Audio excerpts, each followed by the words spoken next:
Good afternoon. I'm Ava Rosa, and I'm at Lewis Gill Field at Salem Memorial Baseball Stadium. Since 1955, Salem has been home to world-class minor league baseball. Today we will be watching the hometown Salem Red Sox, who are in first place in the Carolina League Southern, as they take on the Lynchburg Hillcats, who are in the first place of Carolina League Northern. Let's play ball.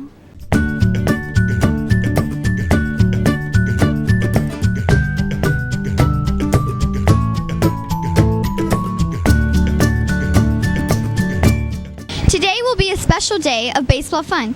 In addition to seeing a great matchup of the two top teams in the Carolina League, I will be talking with Salem Red Sox General Manager and 2015 Carolina League Executive of the Year, Ryan Shelton.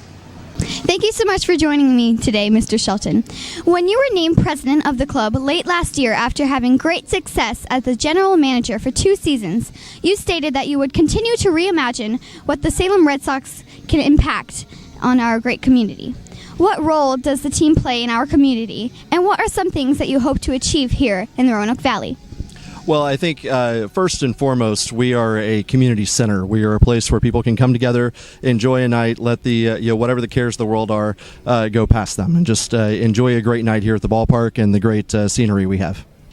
My family moved to Roanoke Valley early last year, and since then we have noticed that there are sometimes separate communities here and that do not always overlap.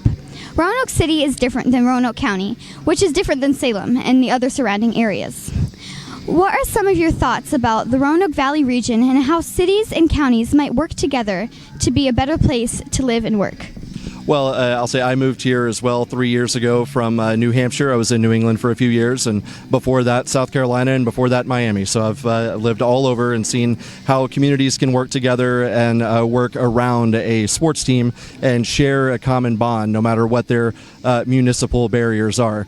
And in this area, I've lived in Roanoke County, and I currently live in Salem. And the thing that we do have that is really special is that we really break down many of the barriers that the municipalities may have, and that the residents in all of those areas do come out and enjoy a great time at the ballpark. And it's not just the areas that you named. We also have the New River Valleys. So whether it's Salem residents, Roanoke City, Roanoke County, or any of the other surrounding counties, this really is a great place where people get to come together. Today, my sister and I have the honor of singing the national anthem before the game. While we were practicing this week, there were so many terrible things going on in America.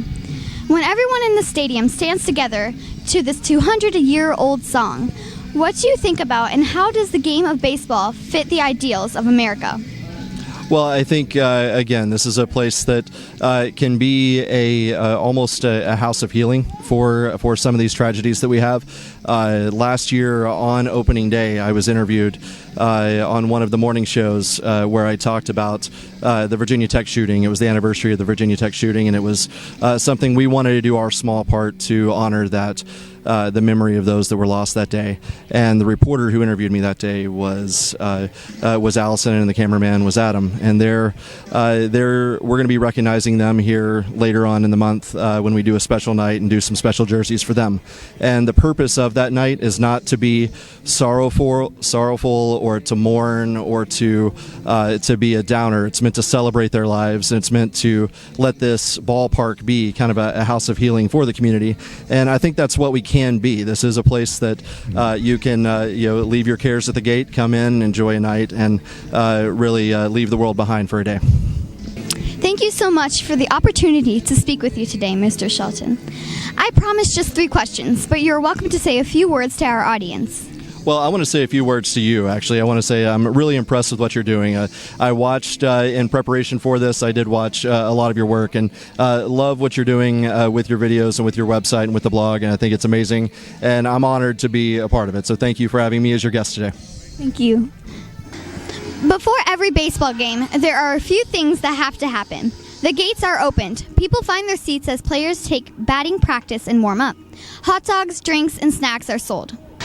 Before the first pitch, though, there is one unique moment where everyone in attendance stands together, takes off their hats, puts their hand over their hearts, and listens or sings along to a familiar 200-year-old song about survival and making it through another day. The Star-Spangled Banner is a song of hope and perseverance and unity.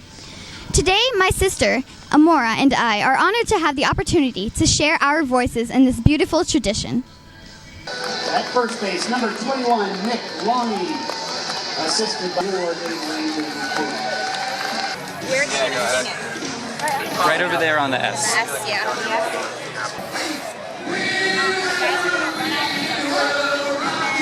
At shortstop, number 5, Dana Lopez. No big deal, right? Assisted by Michael. Make sure you hold the mic together. Okay.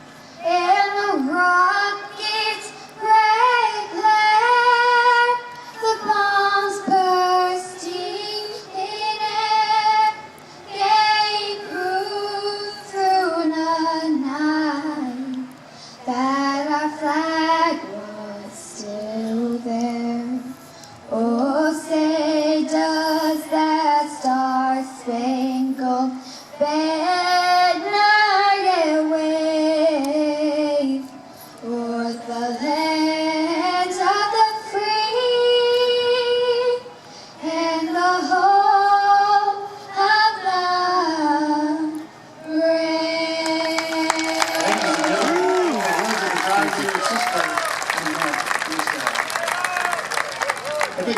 I would like to thank Ryan Shelton and the entire Salem Red Sox organization for their hospitality and their desire to positively impact the community.